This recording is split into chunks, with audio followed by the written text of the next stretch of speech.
आवासों के मामले में कई बार हम देखते हैं कि जिनके कच्चे घर होते हैं, उनको पक्का आवास मिलता है और मिलना भी चाहिए। लेकिन अन्य जो मानक होते हैं, जो उन्हें अपात्र करते हैं, उन मानकों की अनदेखी की जाती है और अपात्रों को आवास दे दिया जाता है।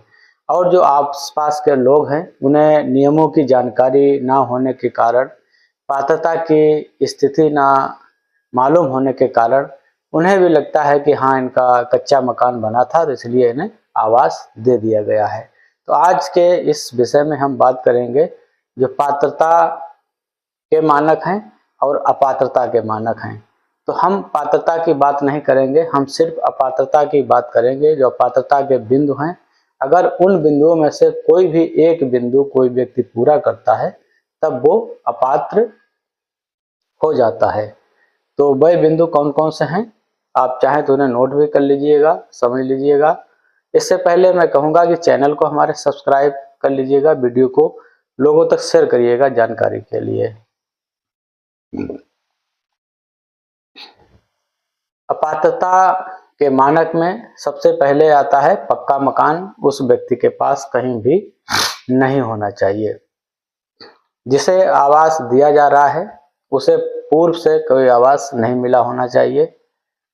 उस व्यक्ति के पास 2.5 एकड़ से अधिक सिंचित भूमि और 5 एकड़ से अधिक असिंचित भूमि उस परिवार के पास नहीं होनी चाहिए।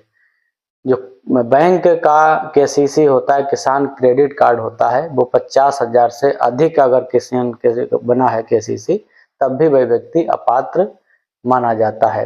अगर उसके घर में 4 पहिया या 3 पहिया वाहन है, तब भी वो अपात्र है।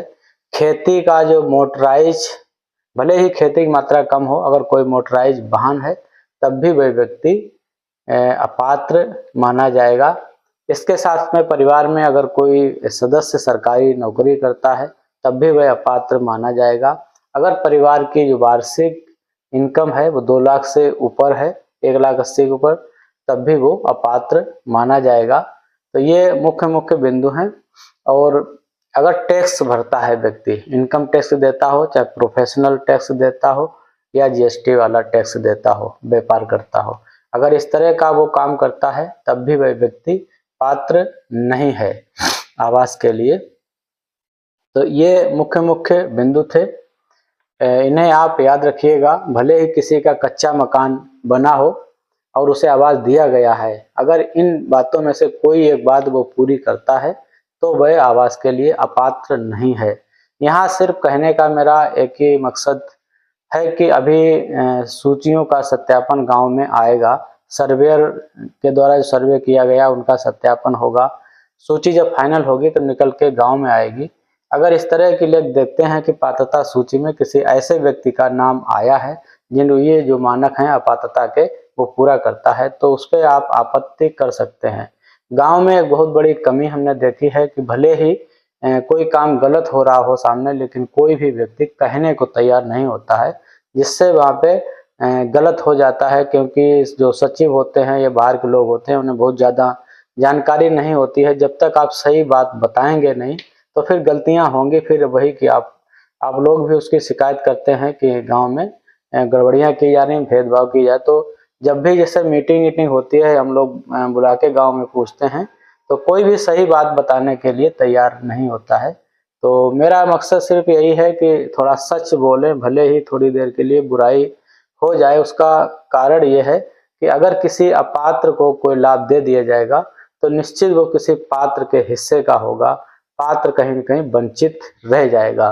और आप अपने आसपास देखते भी होंगे कि काफ़ी लोगों को आवास ऐसे मिल जाते हैं जिनको नहीं मिलना चाहिए था, लेकिन वहीं ऐसे लोग छूट जाते हैं जिनको वास्तविक रूप से आवास मिलना चाहिए, लेकिन उनको नहीं मिल पाता है। तो उसका कारण यही होता है कि चीज़ें निर्धारित हैं, मतलब पात्र लोगों के लिए भेजी जाती हैं।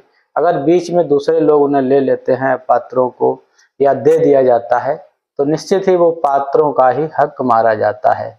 तो हमें इतना ही कहना है।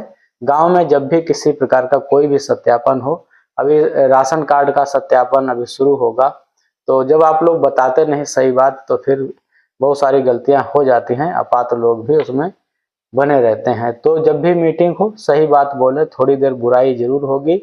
सोशल मीडिया का प्रयोग करें, अगर कोई नहीं मान रहा है तो सोशल मीडिया का प्रयोग करें, उस पर अपनी बात लिखें, बताएं लोगों को कि ये गांव में चल रहा है। जाते जाते चैनल को हमारे सब्सक्राइब कर लीजिएगा, वीडियो को लोगों को शेयर जरूर कर दीजिएगा, क्योंकि ज़्यादा से ज़्यादा जब शेयर करते हैं तो लोगों तक जानकारी भी ज़्यादा पहुंचती है।